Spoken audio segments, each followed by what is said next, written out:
नमस्कार, जनवार्तामध्ये आपल्या सर्वांचं स्वागत। सर्वप्रथम पाहूया ठळक बातम्या।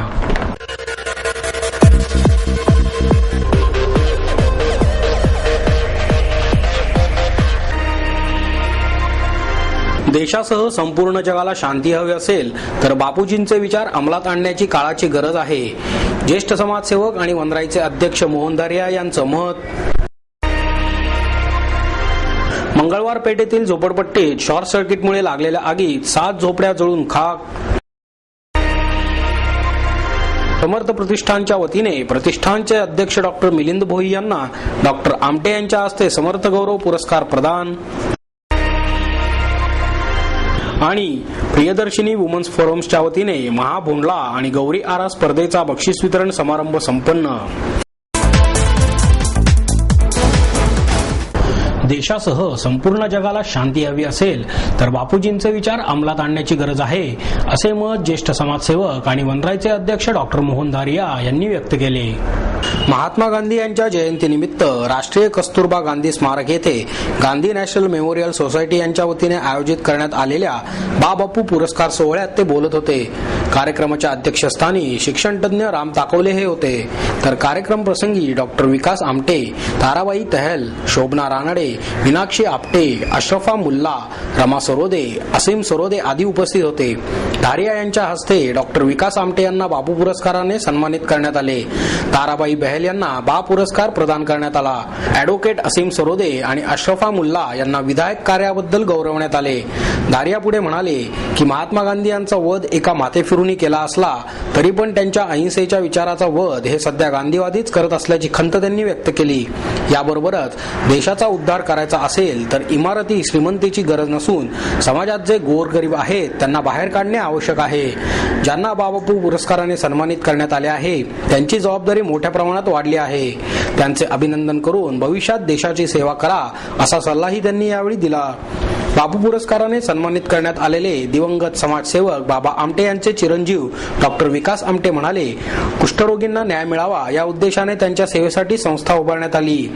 या संस्थेला आज 6 वर्ष पूर्ण होत असल्याने मला आनंद होत आहे। त्यामुळे मिळालेला पुरस्कार मी कुष्ठरोगी संस्था आणि नागरिकांना अर्पण करत आहे आणि त्यांच्या वतीने मी हा पुरस्कार स्वीकारत आहे।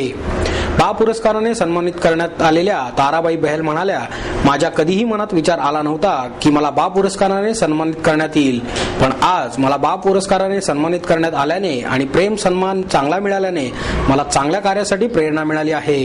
मुलांच्या मनात चांगले विचार आणण्याची काळाची गरज असून अहिंसेच्या मार्गाने हे विचार अंमलात आणल्यावर देशाचा तो एक प्रगतिशील नागरिक भविष्यात बनेल। ज्या घरात मुलगी नाही ते घर कधीही पवित्र नसते, असेही त्यांनी यापुढे सांगितले। मंगळवार पेठेतील झोपडपट्टीत शॉर्ट सर्किटमुळे लागलेल्या आगीत 7 झोपड्या जळून खाक झाल्या। मंगळवार पेठेतील चव्हाण चाळीत राहणाऱ्या किरण अमरनाथ शुक्ला यांच्या घराला दुपारी 12:30च्या सुमारास शॉर्ट सर्किटमुळे आग लागली। घरात कपडे असल्याने आगीने पेट घेतला। त्याचबरोबर दाटीवाटीने असलेल्या आजूबाजूच्या झोपडपट्ट्यांमध्येही आग पसरली। तसेच झोपड्यांनी पेट घेतल्याचे पाहताच नागरिकांनी घराबाहेर पळ काढला। काही तरुणांनी घरातील गॅस सिलेंडर घराच्या बाहेर काढून लांब ठेवल्याचे तसेच आग विझवण्याचा प्रयत्न केल्यामुळे मोठी हानी टळण्यास मदत झाली। या भागातील एका नागरिकाने अग्निशामक दलास फोन करून घटनेची माहिती दिली, त्यामुळे नायडू अग्निशामक केंद्राची गाडी घटनास्थळी दाखल झाली। आमच्या अग्निशामक दलाकडे 12:48 मंगळवार पेठ कडबा कुट्टी या ठिकाणी शॉर्ट सर्किट होऊन आग लागल्याचा वर्दी आली आणि आग शॉर्ट सर्किट झाले आणि गाड्या पाठवा त्याप्रमाणे आपण नियंत्रण कक्षाकडून सुरुवातीला 2 गाड्या सोडल्या। घटनास्थळाच्या जवळ आल्याबरोबर धुराचं प्रमाण प्रचंड होतं। त्याच्यावेळेस आमचे पहिले अधिकारी पोहोचलेले भिलारे साहेब यांनी नियंत्रण कक्षाला कळवून आणखी गाड्यांची मागणी केली आणि अग्निशामक दलाच्या मदतीने आगीवरती 4ही बाजूने पाण्याचा मारा करून आग कंट्रोल केलेली आहे।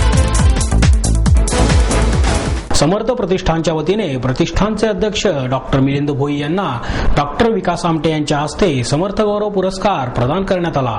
यावेळी कर्नल ललित रॉय, शाहीर दादा पासलकर, डॉक्टर प्र.ल. गावडे, अ.ल. देशमुख, प्रतिष्ठानचे अध्यक्ष संजय सातपुते उपस्थित होते। हरिश्चंद्र गायकवाड यांना समर्थ शिक्षक पुरस्कार तर सागर पवार यांना समर्थ विद्यार्थी पुरस्कार प्रदान करण्यात आला। यावेळी डॉक्टर विकास आमटे म्हणाले, शारीरिक व्यंगामुळे कष्टप्रद आयुष्य जगणाऱ्या महारोग्यांना समाजापासून समाजापासून दूर लोटले जाते हे दुर्दैव आहे. त्यांच्याकडे केवळ निरुपयोगी वस्तू म्हणून पाहण्याची समाजाची वृत्ती वर्षानुवर्षे कायम आहे. यामुळे उपेक्षितांचा विकास कधी होणार? उपेक्षितांसाठी आयुष्य वेचणाऱ्या डॉक्टर बाबा आमटे यांची सर्वाधिक निंदा पुण्यातच झाली. बाबा संत आहेत की खंत अशा प्रकारची निंदा सहन करून त्यांनी आनंदवन फुलवले. त्यांनी चरितार्थासाठी नव्हे तर समाजासाठी आनंदवन सुरू केले होते. महारोग्यांसाठी झटणाऱ्या पु ल देशपांडे आणि नाना पाटेकर यांचा सर्वांनी आदर्श घेतला पाहिजे. आनंदवनाची गरजच पडू नये असा समाज निर्माण करायचे बाबा आमटे यांचे स्वप्न साकारण्यासाठी सर्वांनी एकत्र येण्याचे आवाहन डॉक्टर आमटे यांनी यावेळी केले.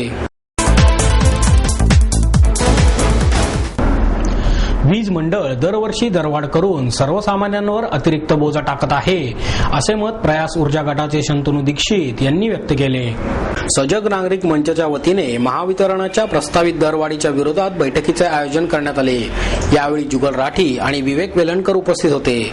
शासनाने जी रक्कम कमी दिली ती ग्राहकांकडून वसूल करण्यात येत आहे. गेल्या 4 वर्षात वीज निर्मितीचा खर्च वाढला मात्र कोळशाचे दर वाढले नाहीत. तर महावितरणच्या अकार्यक्षमतेमुळे हा बोजा वाढल्याचा आरोप शंतनू दीक्षित यांनी केला.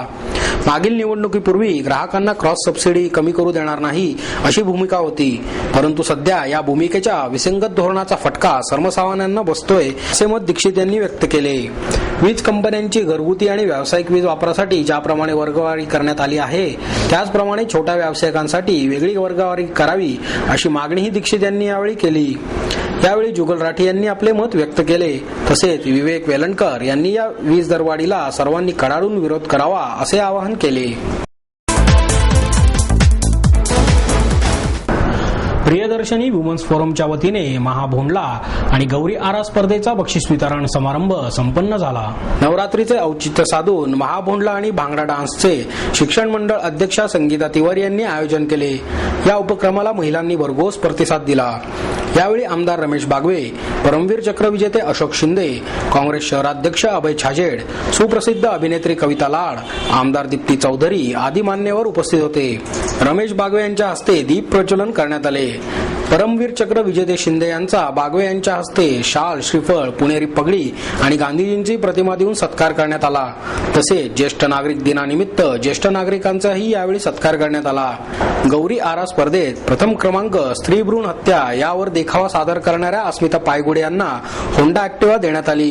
तसेच द्वितीय क्रमांकासाठी टायटन कपल वॉच, तृतीय क्रमांकासाठी रेफ्रिजरेटर, चतुर्थ क्रमांकासाठी मायक्रोवेव्ह आदी बक्षिसे देण्यात आली.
बँकिंग पद्धतीने व्यवहार केल्यास भ्रष्टाचाराला आळा बसेल असे प्रतिपादन अर्थतज्ञ अनिल बोकील यांनी केले.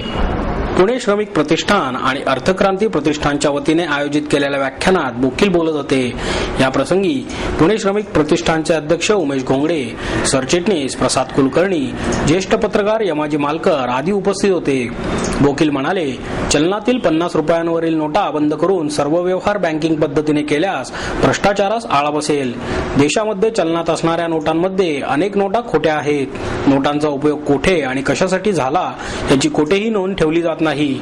हा निर्णय करण्यासाठी नागरिकांनी शासनावर दबाव आणल्यास निश्चित बदल होईल असा विश्वास व्यक्त करून रोखीच्या व्यवहारांमुळे भ्रष्टाचार मोठ्या प्रमाणात सुरू आहे. या भ्रष्टाचाराला आळा घालण्यासाठी हे रोखीचे व्यवहार बंद करून बँकिंग पद्धत सुरू करावी असेही बोकील यांनी सांगितले. भारतातील काळा पैसा ठेवून घेण्यासाठी स्विस बँकेत पैसे घेतले जातात. तसेच तो पैसा युरोप, अमेरिकेत अल्पदरात दिला जातो.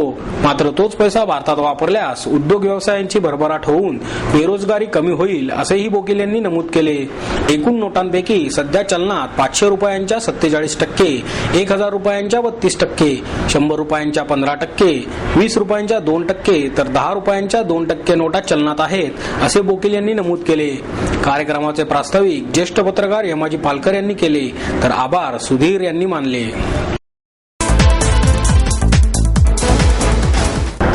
लक्ष्मी माता मंदिरात पंडित जसराज यांच्या स्वर मैफिलीतून कन्यापूजन करण्यात आले.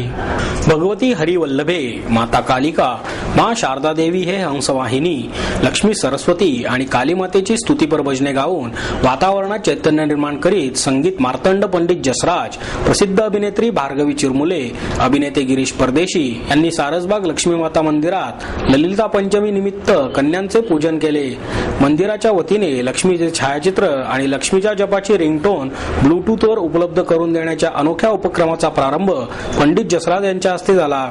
लक्ष्मीच्या मंदिरातील प्रसन्न वातावरणातील पंडित जसराज यांच्या स्वरमैफिलीची अनुभूती भक्तांना मिळाली. मी पहिल्यांदाच कन्यापूजन करीत आहे. लक्ष्मी, काली आणि सरस्वती मातेकडून बोलावणे आल्यामुळेच कन्यापूजन करू शकलो हे मी माझे भाग्य समजतो अशा शब्दात त्यांनी आपल्या भावना व्यक्त केल्या. भार्गवी चिरमुले म्हणाली, एकीकडे स्त्रीभ्रूण हत्या होत असताना कन्यापूजन केले जात आहे हे आदर्शवत आहे. स्त्रीभ्रूण हत्येसारख्या वाईट प्रवृत्ती रोखण्यासाठी प्रयत्न झालेच पाहिजेत. गिरीश परदेशी म्हणाले, मी पुण्यातलाच आहे. या मंदिरात मी येऊन दर्शन घ्यायचो. आज त्याच मंदिरातून कन्यापूजनाच्या कार्यक्रमासाठी मला बोलावणे आले हे माझे भाग्य मी समजतो. ॲडव्होकेट प्रताप परदेशी यांनी सूत्रसंचालन केले. मधुर इथं सारंग स्कूल ऑफ कथ्थकच्या वतीने कथ्थक तद्भाव या कार्यक्रमाचे आयोजन करण्यात आले. अर्चना संजय आणि त्यांच्या 20 विद्यार्थ्यांनी शास्त्रीय संगीतापासून निमशास्त्रीय ते थेट चित्रपटातील उडत्या चालींच्या गीतांपर्यंत सर्वच संगीताला साथ घालत कथक नृत्याचा एक सर्जनशील आविष्कार सादर केला. विविध प्रयोग आणि नवे पायंडे पाडत हा कार्यक्रम पुढे सरकत गेला. कार्यक्रमाची सुरुवात वंदनेने व्हावी म्हणून त्यांनी छत्रपती शिवरायांची निवड करत महाराष्ट्राला स्वराज्य प्राप्त करून देणाऱ्या शिवरायांच्या स्तुतीने केली. जय जय शिवराया, कुंद कहा भय वृंद कहा अशा शौर्य गीतांनी कार्यक्रमात एक चैतन्य भरले. ताल, ठेका, अभिनय आणि लयबद्धता यांचा उत्तम मेळ साधत रंगत जाणारी ही अभिजात कला आणि आधुनिकतेचा सुंदर संगम पुणेकरांनी अनुभवला. यात राग देशमधील वाद्यसंगीतांवर विविध भावांचे दर्शन कलाकारांनी घडवले. एकाच संगीतात किती विविध प्रकारचे भाव दडलेले असतात हे बघताना जणू आपणच त्यात भाग घेतला आहे अशी अनुभूती रसिकांना मिळाली. यात पावसात भिजणाऱ्या तरुण तरुणी, नाचणारे मोर, कृष्णाची मोहक बासरी या सगळ्याचे हुबेहूब भाव साकारतानाच संपूर्ण निसर्गाचा जिवंत देखावा मंचावर साकारण्यात आला होता.